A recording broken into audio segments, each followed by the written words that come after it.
He's going to say, yeah, Joe, go for it. Instead, he looks at me and he goes, Joe, I really don't think you can do it. Really focus on the smallest scale. And he walks away. And it was in that moment where I'm like, F that, I'm going to figure this out. Like, these chairs are getting made, full-size functional. And I set off on this conquest to figure out how the hell do you make 16 full-size functional chairs? I've never made a chair in my life. I'd never even worked with wood before. Definitely didn't work with any of the machinery or hand tools that you need to make chairs. So this was like stepping into the unknown in a major way.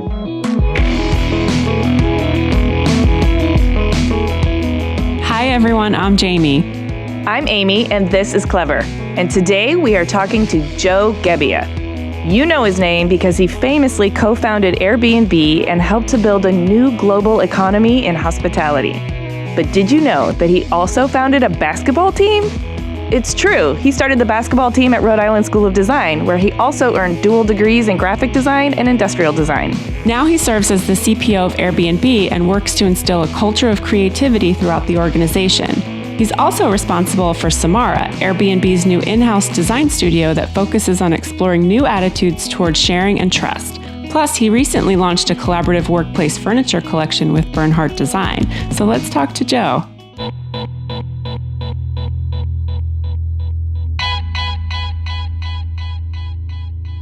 My name is Joe Gebbia, and I'm here in San Francisco, California. And I'm a designer, and I love to figure out how to use design to improve people's lives. Excellent. Yes. So paint the picture for us about your childhood. Where'd you grow up? What was your family like? What kind of a kid were you? So I grew up in the Deep South in a little town outside of Atlanta, Georgia. And I think, I had a pretty lucky childhood. I grew up in a suburban neighborhood that I was able to have tons of friends. And, family life was fairly normal to a degree. My parents were both self-employed, working for themselves. And that introduced a couple of challenges growing up, but also, it showed me what it looks like to be in charge of your own path. Yeah. Two entrepreneur parents? Two entrepreneur parents, both worked incredibly hard. And at times, things weren't always great financially for us. But by and large, I think that, their work ethic is what, made the family work and certainly rubbed off on me in so many ways. Yeah, I bet. Were you a creative kid? I think people would describe me as a creative kid. I was considered the art guy in school. Mm-hmm.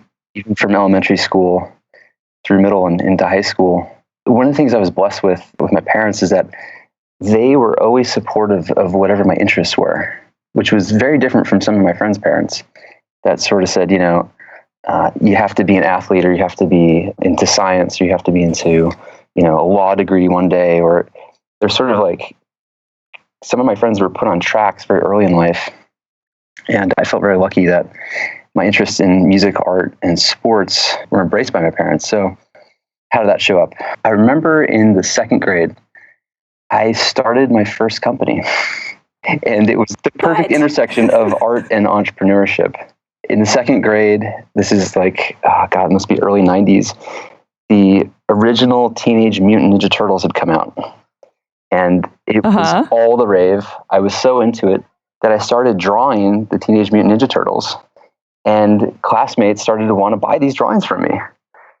And so I ended up starting to sell these drawings of Michelangelo and Raphael and Donatello for $1 or $2 each. And I'd mount them on this special colored paperboard. And I was selling these. And so kids were going home and asking their parents for more lunch money. And their parents were started to complain to the school. Why is my kid asking for more lunch money? So eventually the teachers chased it back to me, and they shut the business down.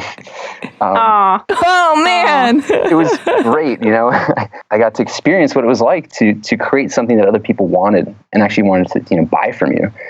And it was a cool experience too, because I had, extra lunch money at the end of the day myself. Yeah. Did you invest it in anything? Did you buy anything with your profit? I put it straight into Microsoft stock at the time, and it did. No, I'm only kidding. I I think I probably bought more art supplies, Nice. honestly.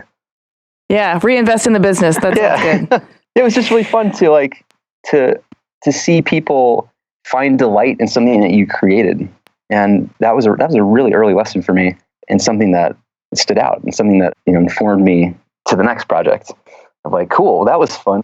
Yeah, and it's so different than your parents pinning it up on the refrigerator, because your parents are they're supposed to like what you do. You get that from a really young age, that you're always going to get like a cheerleading crew from your parents. But when peers want to buy it from you, that's different. That's powerful. So from second grade art hustler to the teenage years, help us understand what the teenage years were like for you. I mean, for a lot of kids, they're kind of raw and always very formative. What kind of challenges or struggles or angst or confusion did you have to reconcile with?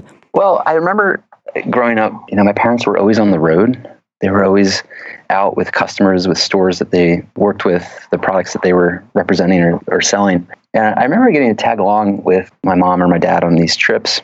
And what really stood out to me is that they would stay till the store closed, and they'd be there with the store manager or the owner, and they would actually be helping that person, stock the shelves or clean up the store. And I just remember this as like, it's highly impressionable of like seeing my parents just go to great lengths to service and take care of those they were doing business with. I just distinctively remember this time and time again, just like stocking the shelves, and like, we didn't have to be there. Like, they already had the sale. Like, the business itself was actually done. This was like this extra credit, this like going above and beyond, that I really admired about them.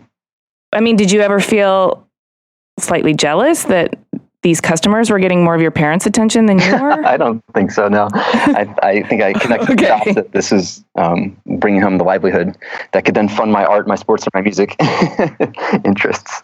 Okay. What kind of music were you playing or listening or oh my God, banging your head? What was going on? My mom got me into violin when I was about 4 years old. Oh, that's badass. Yeah, looking back, this little badass blonde-haired 4-year-old playing the tiniest violin you've ever seen. Yeah. It was like from a Disney movie. It was so small. And there was a moment where I was playing at a recital, and everybody was older than me. Everybody was way more advanced than I was. Even kids 6 or 7 years old, or 8 or 10 or 12.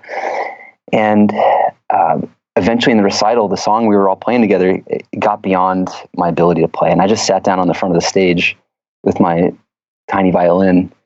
And that was the point where my parents tell me, years later, that they decided they would never force me down a certain path. That this was their idea of what was right for me, to learn how to play violin. And from that moment on, they said, you know what, we're going to follow his natural interests, whatever they might be. And good news is that during all those violin lessons, there was a piano in the room. And as soon as the violin lesson was over, I would run over to the piano and start banging on the keys. And like almost instantly fell in love with the piano as an instrument. And so shortly after violin, took a break, I asked for piano lessons, and they obliged. And I was lucky enough to begin piano lessons around the second grade. So you grew up with a piano in the home, and did you practice all the time? Basic stand-up piano, I was practicing all the time. I just loved it. And I feel like it was between this and my love for drawing, between the piano and between drawing, that I just started to recognize that there's this creativity or this sense of expression that really fulfilled me. Like, I was in a state of joy when I was trying to learn piano or trying to figure out how to draw better. So that is probably what compelled you to apply to art school and eventually led to you attending RISD, right? Yeah, I'd say that those were some of the first moments when I realized I wanted to be a part of some sort of creative process. I took every art class that I could in high school, and luckily I went to one of the largest high schools in the state of Georgia. So we were afforded a pretty wide range of art classes, from pottery and actually jewelry making to photography and drawing and painting, ceramics. Oh, wow. That's a luxury. I got super lucky, right? Like, not every high school has, a robust art program. And so based on the advice from my middle school teachers, I took as many art classes as I could. I filled up all my electives with art. And in the state of Georgia, they have this program called Governor's Honors, where students from different disciplines like science and languages and math, music and art can apply to attend a summer program with the other best students from those disciplines around the state of Georgia. And you go study on a college campus for 6 weeks. And my art teacher suggested that I apply as a sophomore. And usually this is for juniors, for the older students. I ended up applying, and I went through the whole interview process where you have to share your portfolio of your work, of everything you've made. And I ended up getting into the Governor's Honors Program. And this was a turning point for me, because this is when art went from being something that was, I just enjoyed it and like it was something fun for me. And then it started to turn into like, maybe this is like a life path. Maybe there's a career and like there's more of a direction in life to go. Because 6 weeks on this college campus, you were basically a college student. They treated you like one. You took college level coursework, and we were being taught drawing and painting by college level instructors. And it was the first time I got to do figure drawing and life drawing. I really go deeper into painting and with understanding materials around oil paints. It was just a phenomenal, like life-changing experience. You know, like we all have these moments at some point in our life where you go one direction, you can never look back again, because the main instructor in the art department was the first one to really tell me about RISD. And, you know, I worked on this huge painting. It was like 8 feet by like 4 feet all summer. And it got into the final show, and it made it on the premiere wall of the gallery when you walked in. And so like the closing show of this whole 6 week program, you walked in and there was my piece. And yet I was like probably the youngest guy in the program. And so this teacher pulls me aside, and her name was Donna. And she says, you know, I really think you need to consider looking at the Rhode Island School of Design. And I'm like, Rhode Island? What? Like, why would I go to Rhode Island? Like, what's in Rhode Island? Mm-hmm. And based on her advice, I started to do my research, and I looked into all the art schools all over the world. And RISD had such a great reputation that the next summer, I went and did a pre-college program at RISD. And so now I get to spend 6 weeks on campus during the summer and take more art classes and really go even deeper into my understanding of drawing and painting and materials and the language of art, really. And, you know, it was through those two experiences that, A, I knew I wanted to go to art school. That was a definitive decision. B, I just fell in love with Providence, and I fell in love with RISD's campus and the ethos of the school. Yeah. So I'm a RISD, this is Amy, I'm a RISD alum as well. And I don't think we were there at the same time, though, because I graduated from the furniture MFA program in 2001. Oh, cool. We overlapped by 1 year. Oh, we did? Okay. Yeah, I started in 2000 and graduated 2005. Oh, cool. Okay, yeah. So Providence is an insane town. Like, it's so old, and it's such a great cross-section of super conservative, super progressive, very creative, a lot of blue collar. It's just got so much flavor, and it's all swirled together in this magical pot. And then, yeah, RISD, I just grew so much there. My head exploded in the best possible way. But let's talk about you and your college years, because you've now figured out that art has clicked for you and you want to study it in school. What were the college years like for you, and how was it meaningful to you in terms of shaping your adulthood? It was also another transformative moment for me. You know, like I'm sure so many other people. It's first, like leaving the South was a pretty big deal. Mm-hmm. I was one of the few people, I think, from my high school that actually left the state of Georgia. And so the fact that I was going all the way to New England was like headline news for my town. So, and you know, I was going to be far from home, which that part of me looked forward to, and part of me was a little, you know, had some anxiety about. But I remember I got to RISD, and just say like the first week set the tone for the next 4 years that I'd spend on campus. The first week, a couple things happened. One is that in orientation, I remember one of the orientation leaders saying, look to your left, look to your right. The people in this room may be people that you collaborate with in the future. They may be your employees in the future, or they may employ you in the future. So make sure that you develop and cultivate and nurture, you know, friendships and relationships with the people here. And I remember hearing this and then thinking to myself, oh my God, like there might be somebody in here that I might want to start a business with one day. And to understand that thought, we need to back up a little bit. I was in high school during the first .com. And so every day I'd come home and I'd pull up, you know, cnet.com or Business 2.0 or some tech business magazine. And I was enthralled by the stories of these companies that kept starting. And every day there was some new company that was launching somewhere, and you could trace the roots of it. And it all seemed to lead back to Silicon Valley and San Francisco area. And there was something just so exciting about the premise of the internet. And, it was around this time that I started to get into web design. I taught myself HTML and CSS. And I remember when I posted my first website, this was magic. You could have an idea and you could press upload, and your code would translate into design that anybody with an internet connection could see anywhere in the world. And this to me was like just magic. Like I was like so blown away that you're still excited by it, I could tell. Well, it's true because it changed the world like so many times over. Mm-hmm. And I remember where I was. It was starting to, become more commonplace. And I remember thinking around this time in high school, like I kind of had this notion that I wanted to start my own business one day. I didn't know what it would be. I just know based on seeing the joy that my parents had creating their businesses, I felt like I wanted to do the same one day with whatever it was I did. And it just seemed like at that time, if you had an idea, the best place to bring it to life was Silicon Valley or San Francisco. So that planted a very deep seed with me. Okay, so fast forward, Now I'm back at RISD. It's the first week back at orientation. This orientation leader says, look around you. And I'm thinking to myself, wow, like maybe there's a future business partner somewhere in this room right now. And it began this moment of turning on my radar that over the next couple of years, running around campus, meeting people, very subtly in the back of my mind, I'd be sort of like asking a couple of questions to myself, like, is this person creative? Do they seem entrepreneurial? Does it seem like they'd be fun to partner with on an idea? And I had this radar on throughout my entire time on campus. So that was one thing that happened the first week.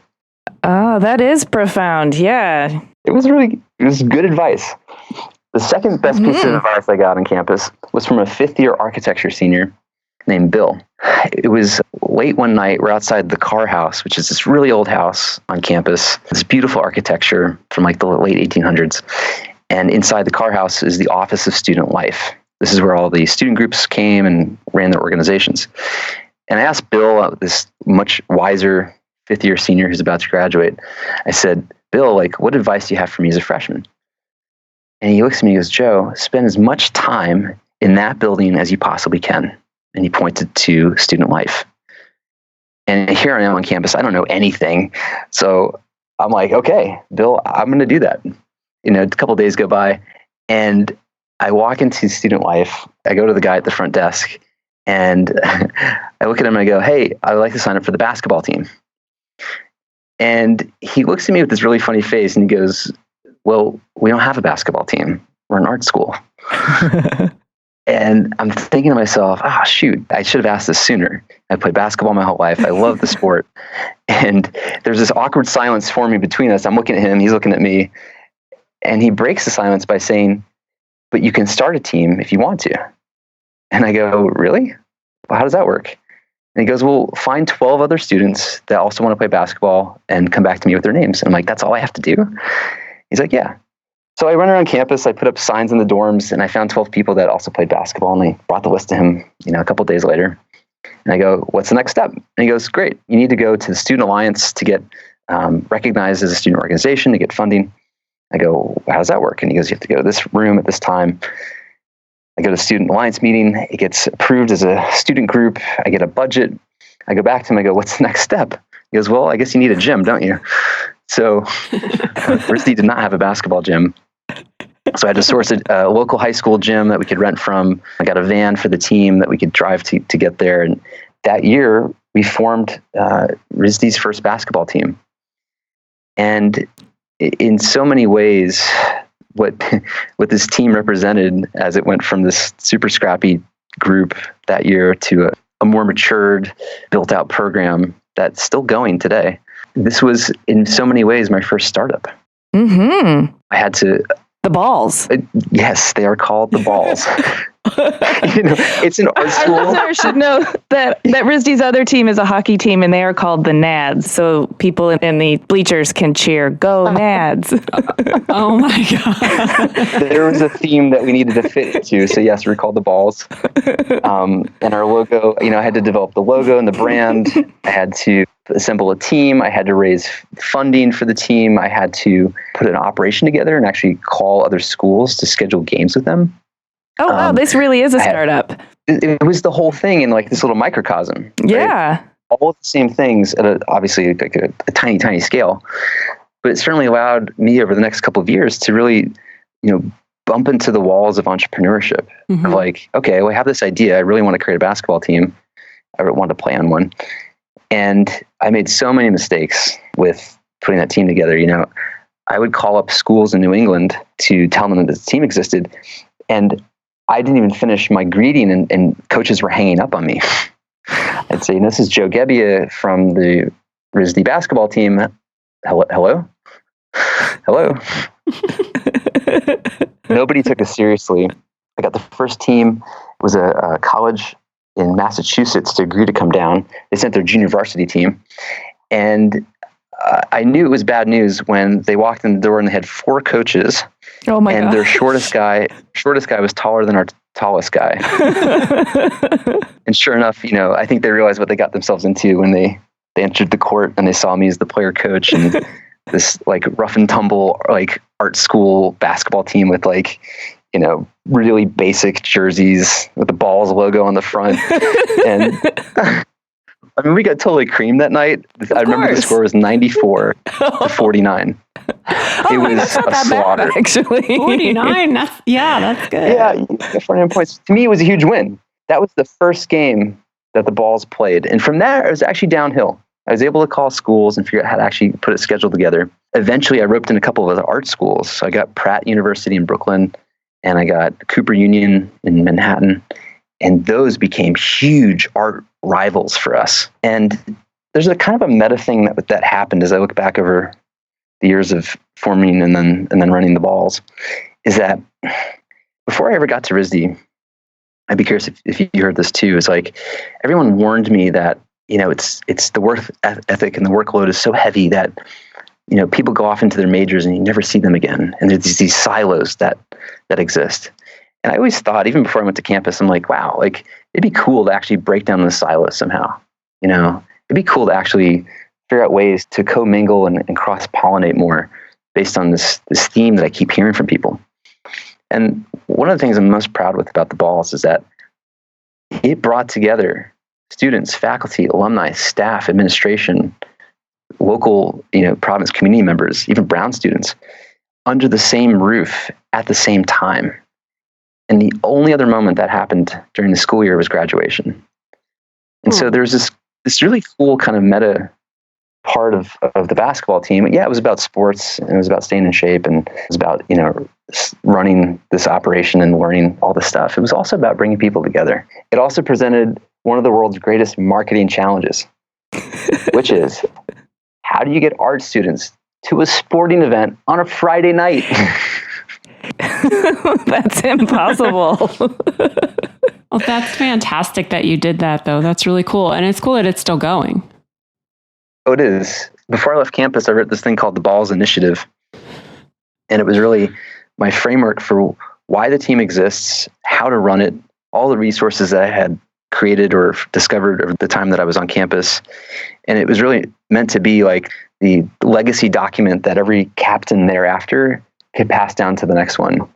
And the coolest thing is that, whenever I go back to campus, I meet up with the team and they still have this like dog-eared cornered document that's printed out called the Balls Initiative. Oh, that's so rad. I love that you're leaving artifacts behind you everywhere you go. The third thing that happened on campus during the first week is I got assigned a professor who, whenever I told an upperclassman his name, they would gasp in disbelief and just terror that I had this particular professor. His name was Gareth Jones. And every upperclassman would look at me with this fear in their eyes of like, oh my God, the chess set project. I go, what is that? And he said, just wait. So my very first class at design school was with this professor called Gareth Jones. And we're all sitting there in the art studio, and out walks this Welsh fellow in all black with this huge head of hair, big puffy hair. And he comes out to the center of the studio and he looks at us and he breaks the silence and he says, I just want you all to know that half of you are going to fail my course. And literally my heart starts racing. I'm looking around at my classmates and we're all looking at each other like, oh my God, is this what design school's all about? Like, Jesus Christ, like, this is crazy. Like, he was so serious. And he goes, it's because half of you won't finish the chess set project. And he went on to explain what this thing was, which is a semester-long project that took place outside of the studio. So this is in addition to your weekly assignments, where you had to choose a three-dimensional artist, like a sculptor, fashion designer, an architect, or furniture designer. And you had to find a book about their work, pick out different pieces of their, say, sculptures, and then recreate them in the format of a chess set. So you'd pick like one piece of their work and you'd make it twice for the rook, another piece for the bishops, another piece for the knights, the king and the queen, and then 8 pawns. And so your pawns all had to look exactly the same. Now, they didn't have to look like chess pieces. They had to look like the actual pieces of art from the artists. So at the time, I was really interested in furniture design. And I chose this guy named Gerrit Rietveld, who was a fantastic designer in the early 1920s, 1930s. He did architecture and furniture. And so I'm thinking about this project. And, you know, as you got to know Gareth, this guy was so incredibly opinionated. He would argue to the death. Like, he always had to be right. And so as I got to know him, like, I saw this tendency, and I would see him just, you know, crush students in his grip of good logic and proper, you know, argumentation. So I'm thinking like, all right, well, I'm definitely not failing this class. I'm going to figure out how to finish whatever this chess set project is. I choose this furniture designer, and I think, you know, if I'm really going to commit myself to this, I don't want to come out the other end with, you know, 16 tiny little chairs that you can't use. I'd actually like to have full-size chairs that I could actually utilize afterwards. Sure. And so why not, right? You know, like, I'm going to put all the effort into it. So I pitched him this idea, like, I want to make full-size functional chairs. And I thought for sure, like, this guy's going to be like fully encouraging. He's going to say, yeah, Joe, go for it. Instead, he looks at me and he goes, Joe, I really don't think you can do it. Really focus on the smallest scale. And he walks away. And it was in that moment where I'm like, F that. I'm going to figure this out. Like, these chairs are getting made full-size functional. And I set off on this conquest to figure out, how the hell do you make 16 full-size functional chairs? I've never made a chair in my life. I'd never even worked with wood before. Definitely didn't work with any of the machinery or hand tools that you need to make chairs. So this was like stepping into the unknown in a major way. So I thought to myself, well, there's a whole furniture department on campus. Why don't I go talk to them? So I roll in and I talk to the head of the department. At that time, it was Roseanne Somerson. You're right. Yeah, I know. I was there. So I sat down. Yes, no. I sat down with Roseanne, and she's like, this kid's crazy, but he's clearly very determined. Let me point him in the direction of some seniors in furniture who can maybe help him out. So sure enough, I meet with some upperclassmen, and they start to show me the ropes. They start to help me understand wood, construction, tools, machinery. They give me access to some of their wood shops on the weekend. And I set out on this journey to learn how to make chairs. And by the way, they have to look exactly like the photo, like the real thing. So that's the other challenge here, is how do you make 8 of the exact same chair?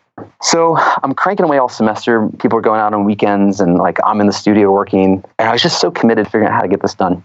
All along the way, whenever there was a check-in, I would never share any updates with Professor Jones. He asked, Joe, how's it going? I just say, yeah, it's getting there. And so he literally had no idea what was actually going on. Then at a certain point, I have to get to making the 8 pawns. And Gerrit Rietveld made this beautiful bench design with 4 pieces of wood that was absolutely stunning. The problem was, it was so expensive. I didn't have the money to buy the wood to make 8 benches. So one day I'm in the quad area outside the freshman dorms, and I'm looking around and I'm watching. And there's all these people kind of just smoking and standing around. There was nowhere to sit. So I thought to myself, I wonder if I can get the school to pay for the wood for the benches. I'll use them for my project, and then they can put it That's brilliant. So I pitched the residence life director. He loves the idea. They, you know, fork over a few $1,000s for this wood. It was like 1-inch thick plywood. This is durable stuff. I get to use the school's wood shops now to help put it together.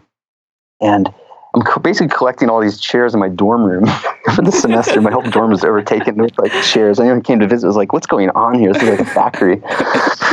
And so the last day comes of the final critique at the end of the semester. And I purposely signed up right after the lunch break. So the whole class leaves to go to lunch. A couple of my friends help carry down all these chairs from the dorm room. I bring up the benches and I set everything up in the studio. And so lunch break ends and people start to file back in. My only regret from this entire experience is that I did not have a camera to take a picture of Gareth Jones' face when he entered the room. He had the most remarkable look on his face. He steps in, he does a triple take. He's looking at me, he's looking back at these chairs, he's looking at me, he's like counting them in his head. He's like, 16. And he looks at me and the whole class is just silent at this point. And he goes, Joe, you've done it. You've proved me wrong. And I go, yes.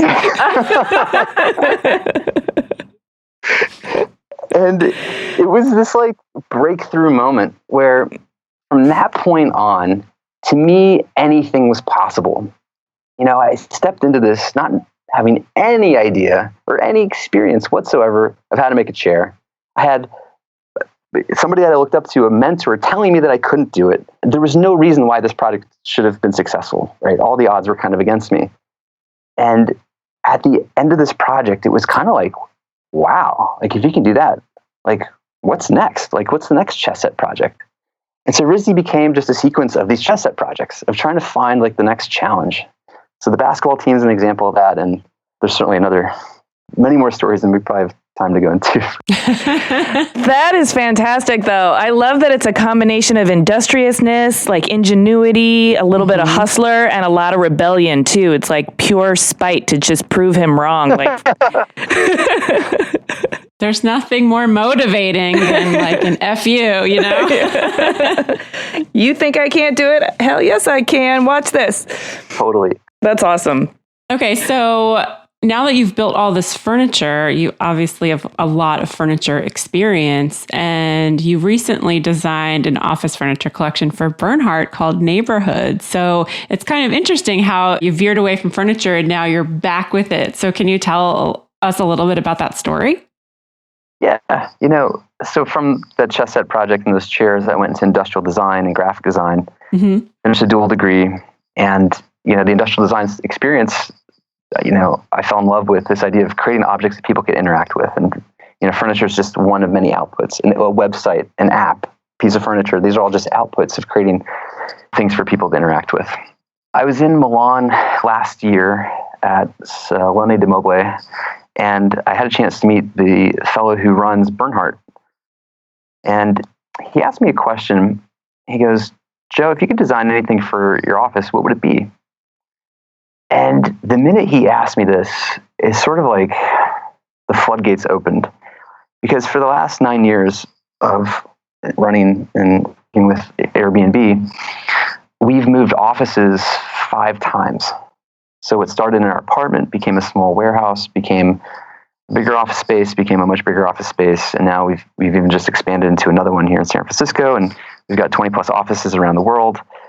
And so I've experienced what does it look like to outfit a physical environment? What does it look like to do it with a design mind, to be design conscious about it? All along the way, I've experienced firsthand frustrations with existing furniture systems on the market today. And there's a couple of reasons for this frustration. One is I just feel like the way that people work today, I'll just speak for myself, the way that our company works today, I think is very different from the way the companies used to work. And so furniture systems, I feel like mainly what's out there has these 20th century values in their roots, which is like somebody comes into their workstation, plugs into their desktop computer or their typewriter, sits next to a landline, and stays at their desk for like 8 hours a day. That just doesn't happen in our workspace. Everybody here is on a laptop. Everyone has their mobile phones. Very rarely are people at their desk for hours at a time. So, we've designed our space to have a variety of different workspaces, from loud to quiet, from soft seating to standing desks, and everything in between, so that you can actually create this gradation of workspaces to match whatever mood people are in at that time of the day. So that's the first thing, is creating furniture that has these 21st century values imbued in them. The second is that for our company, and I think a lot of other companies too, the ability to change and adapt very quickly isn't a nice to have, it's a must have. And so what I've experienced over the early years of our business is that we're constantly changing. We're constantly spinning teams up, spinning teams down. The business is growing very quickly around us. And so while the business is growing, the teams are changing, what I noticed is that the furniture wasn't. It was very heavy. It was very static, usually bolted to the floor, hardwired in, these heavy bench systems that couldn't actually keep up with the pace at which the environment was changing around us. And I always felt very limited by that. And I don't think you should ever feel limited by the furniture systems that you're using. Rather, they should empower you.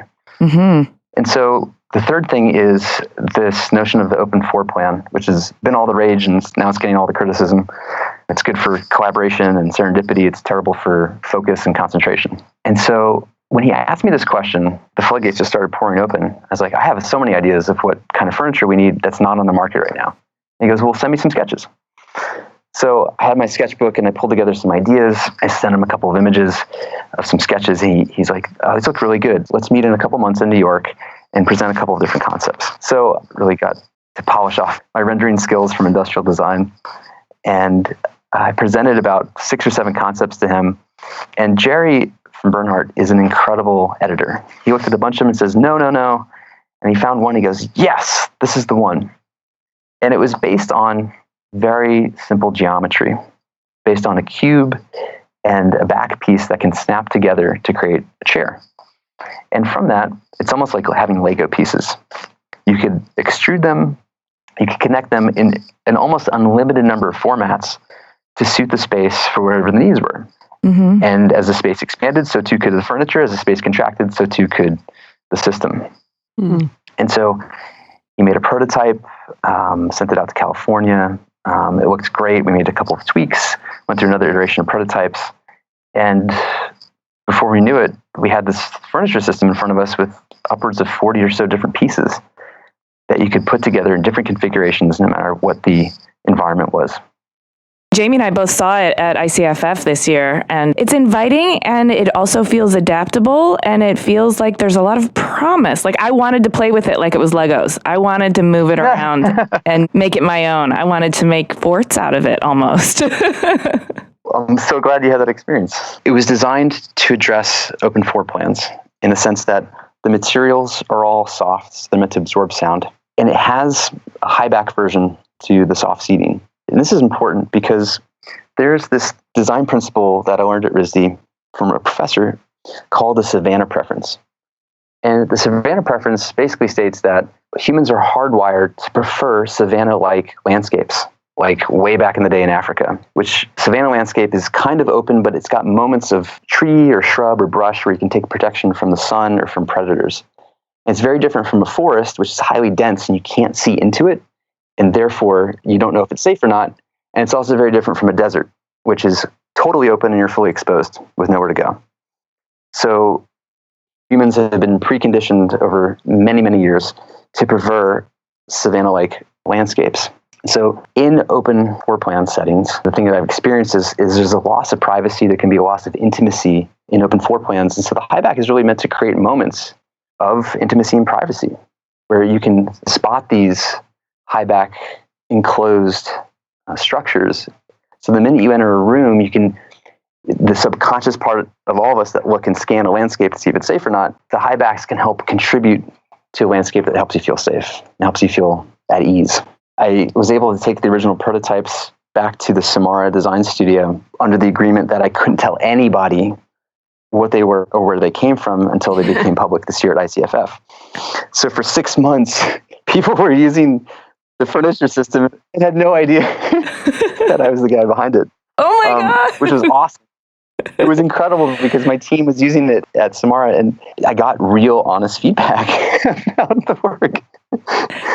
Nobody was blowing smoke about whether they liked it or not because they didn't even know. I had people come in, other executives on our executive team at Airbnb who were like, oh my God, how can I get this for my side of the office? I have to kind of like delay them and say, oh, these are just some prototypes from some furniture company. I don't know if it's in production yet. But yeah, the early feedback was positive. We want to talk a little bit about Samara, which is the innovation and design studio within Airbnb. So I'd like to learn a little bit about how that came about and what the mission there is. Absolutely. So my co-founders, Brian and Knight, and we sat down a couple of years ago, and we decided that it was the right moment to create a unit inside the company that could really think beyond the future of what the company might become, of what opportunities might exist. Kind of like, sending a scout out into the field or over the mountain ridge to see what's on the other side. We believe this is important because everything that we do with Airbnb, we do it for the long term. We're aiming to build a long-term independent company here. And so that means that it changes the way that you might make some decisions around your culture, around who you hire, around how you spend your money, around, kind of how you operate, and certainly like how you innovate. Because in the world of tech, if you're not innovating, you're kind of stuck in one area of technology, but the industry can move so quickly that it can move beyond your core business of today. And there's this famous list of like 10 companies from the 1990s that were the hottest companies of that time. 9 of them you've never heard of anymore because they maybe didn't keep up with the pace at which the world is moving around them. And so we decided that it's time to create a group that can help start to figure out what's down the road. And so over the years, each of us as co-founders have, I think, naturally graduated into the roles that we're best suited for. Brian's an incredible CEO. Nate's running strategy for the company. He's doing an amazing job. And I feel like I've been able to get back into the invention and the early stage ideation of ideas. So that's what led to what we call Samara. Samara is an in-house design studio at Airbnb that's really building on these new attitudes of sharing and trust that exist in the world that 10 years ago, didn't. It's crazy that 10 years ago, no one would have ever have predicted that people would be sharing their homes at the rate that they are today. And just as an example, our peak this summer, recently we had over 2 million people staying in each other's homes in close to 191 countries worldwide. Wow. It's just something that no one ever predicted. And everybody said it was crazy and it would actually happen. So Samara is building on these new attitudes. And we've got a team that's working in forms of software and forms of hardware. And I think, ultimately they want to prove that the hospitality, the generosity, and the simple act of trusting strangers can actually go much further than even where we are today. So you can think of Samara as a space for those values to continue to evolve way beyond travel, way beyond hospitality, and maybe one day into our daily lives. That is very exciting territory. And you can call it a design and innovation studio, but you're charting a course too. You have a platform and enough gas in the engine to potentially carve some new social channels for the way people connect. I would love to be a part of that. I would really love, and some of the things we are working on do imbue the spirit of that, which is the nature of the internet economy and the nature of the device culture that we live in. It's been reflected on in so many different ways by so many different writers who are more eloquent than I am about how it's disconnecting us from each other in so many different ways that I'd love to figure out how to build on top of what we've already done, which is to use the internet to get people offline and back into the real world. I'd love to figure out where we can graduate to next. If we've already reached some new level of trust between people that didn't exist before, with this new engendered trust, where can we trampoline to next? And that's what Samara is answering. Hot damn, I love that you said trampoline, because this is not one foot in front of the other. This is a springboard. And that has got momentum and velocity and trajectory. That is very, very exciting. That's a good image you just painted for us. Thank you very much. There is one thing that's already come out of Samara, which I never expected, is that Samara is birthing whole teams in and of themselves. So yeah, they're working on products and services that relate to the future of the company, yet we've also identified areas of opportunity that have birthed these whole teams in and of themselves. And one of those teams is called Human. And Human is a group of software engineers, of designers, of operations experts that are taking the strengths of the company, things that we're naturally inclined to be good at, such as short-term hospitality, trust between strangers, nurturing communities at global scale and saying, what are the issues or opportunity areas out in the world that can benefit from the strengths of ours? And so this team formed to answer that question. And a lot of it was inspired actually by Hurricane Sandy back in 2012, when, as you might remember, thousands of people lost power, access to food, even their homes. That was a pretty scary moment. And I remember getting an email from one of our hosts in Brooklyn saying, "Dear Airbnb, I want to host my 5 guest rooms for free. How can I do that on your site?" And at the time, you had to have a payment to facilitate a connection between a guest and a host. But we sort of said, why? And her email sparked this 24-hour engineering marathon where we completely reconfigured our payment system to allow anybody in New York to offer their extra bedroom to somebody who's been displaced at no charge. And so what started with one woman's idea quickly became this movement of generosity, of hospitality throughout all of the New York area. In fact, the mayor of New York, Mayor Bloomberg at the time, even partnered with us as one of the relief causes to the housing problem that was taking place in New York after Hurricane Sandy. And so we quickly realized that Hurricane Sandy was not the only natural disaster that's ever going to strike, obviously. Right. And we started to lay the foundations for a platform that would allow any host anywhere in the world to open up their home for free if someone nearby was displaced. And over the last 5 years, we've seen this natural generosity in the Airbnb community displayed over 60 times in over 20 different countries. So typhoons in Southeast Asia, to earthquakes in Japan, to wildfires in Canada, to floods in England. Like, you name it, if there's natural disaster and we have a community nearby, there's a good chance that we have hosts who are offering their homes for free. So recently, I asked this question to the team. I said, what if we were to leverage this natural generosity on a daily basis? What if we, instead of being reactive to these things in the world, we were proactive? And one of our engineers came back to the table and said, well, Joe, here's some numbers around the number of displaced people in the world today. The number of refugees is the largest it's been since World War II. It's 65 million plus globally. Former President Obama called it the crisis of our era. And we all sat down and said, yeah, like, we can help house people short term with people who've never met each other that come from faraway places. And we can do this in a way that nurtures community both globally and locally. And so that set off this incredible initiative inside the company and in the human team to build out a proper platform that really answers this question. What if we use the same technology and the same ease of use that we give to travelers to those who are displaced? Wow. And that's exactly what they've built. So we recently launched what we call the Open Homes platform, which allows anybody, Airbnb host or not, to raise their hand and say, you know, I see this as a huge problem in the world right now. Maybe I have it checked right, maybe I don't, but I've at least got a spare bedroom down the hallway, and I want to raise my hand and step up to help. There's now an incredibly easy way for anybody with an extra bedroom down the hall to help with this global problem. And so the platform works very simply. Hosts can sign up on one side. And on the other end, we work very closely with agencies like the IRC and others around the world who do the vetting of refugee families to ensure that they go through the whole checklist process. And then the agency actually does the booking directly with the host.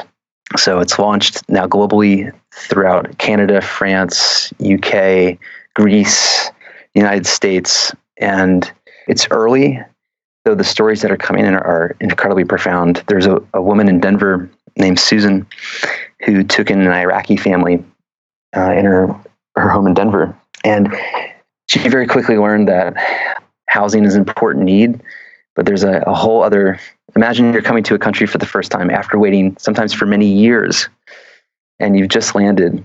The welcoming of having somebody bring into their home, of having the conveniences of a home versus, say, a cheap motel, which is where sometimes a lot of people end up.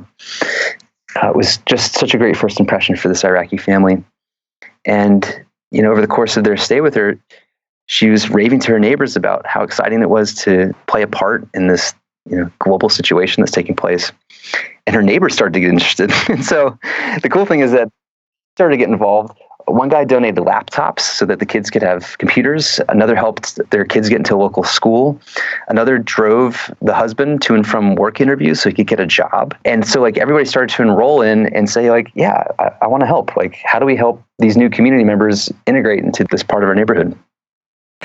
I love it. You had mentioned leveraging generosity of the community, but I also think of it as the community being able to leverage the platform in order to empower their generosity. Because before they didn't have a way to connect to refugees, and now they can participate in the crisis in a meaningful way because you facilitated a protocol for that. It's only the beginning for this kind of platform, and really a thesis that I have, which I'm dedicated to prove one way or the other, which is what happens when you can marry the strengths of what we have as a company, which I would say is scalable software and great design, with these agencies and nonprofits that they know the problem better than we ever will, yet maybe don't have access to the same types of scalable software talent or designers that we do. And so what does it look like when you can merge those two things together? What kind of multiple can you achieve? How many more people can you reach if you take the scalable approach that we've figured out through Airbnb and you marry it with the people who understand the issue the best, like these nonprofits that resettle refugee families? That's what's most exciting to me. I can feel that from you. That is very exciting. It is. I love how you're changing the world through design, which is exactly what you said you wanted to do in your mission in the beginning of this episode. I feel really lucky. Well, I think the world is lucky to have you and everything that you've contributed to. Can you tell our listeners where they can find out more about this project? People can go to airbnb.com/welcome. And for those that want to keep tabs on Samara, the design studio Airbnb, you can go to samara.com to add your email address for future updates. And what about you on social media? Do you have an Instagram or a Twitter?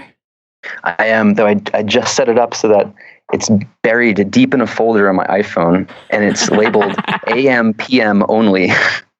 And so I've effectively cut social media out of my daytime, and I just check it out in the morning and the evening. So I'm posting stuff on Twitter at Gebbia and on Instagram at Joe Gebbs.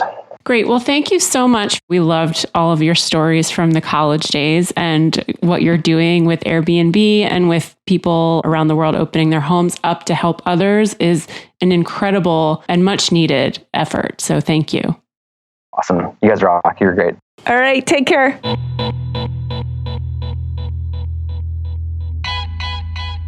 So, the idea of using your superpowers for good or evil? Mm-hmm. Well,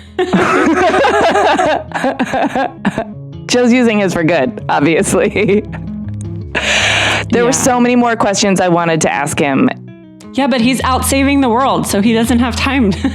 No, I know. He's very busy. He's very busy. But I think he's an amazing example for the cause that we believe in so firmly, which is that design can save the world and change people's lives. And people should not think of it as just pretty objects. It really is a framework for looking at how things operate and spots where they're broken and look for solutions and new pathways for interaction, for connection, for all kinds of things that can, build a brighter future. God damn it.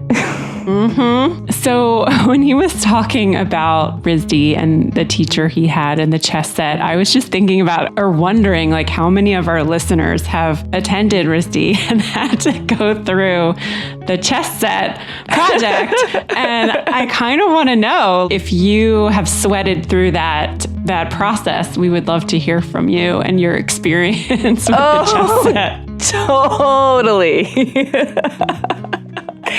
I was also thinking if we overlapped by a year at RISD, then he was in there trying to make those chairs, those benches while I was there. And I'm trying to remember, I don't. Oh. Yeah. I mean, maybe I was just so wrapped up in my thesis project. I mean, I was there 24/7. So I'm sure we were probably in the wood shop at the same time. I just was funny. Who's this kid? He's not a furniture student. It is such a small world. When you start talking to people, you kind of see where your stories overlap. Yeah.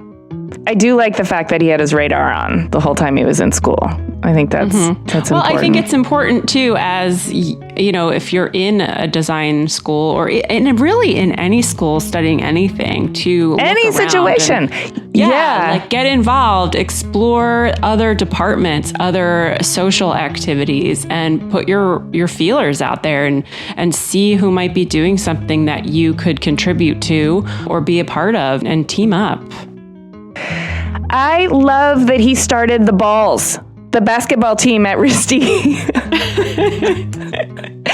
It takes a lot of, I don't know, if you're an undergrad and you're still learning your way in the world, it takes a lot of, I want to say, courage and gumption and balls to call up other schools and say, come play our newly formed team. We're a bunch of artists. Yeah, but here's the thing. I mean, think about it. If you're super passionate about something and you really want to make it happen, it doesn't really matter, because you will go to great lengths to make it happen.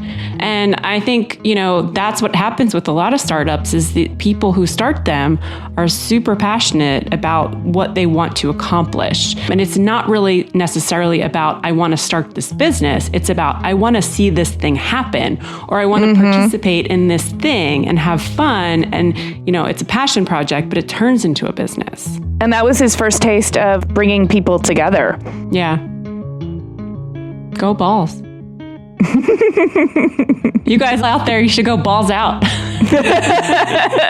There's so many jokes, Amy. I know. That's why they're time for the balls joke.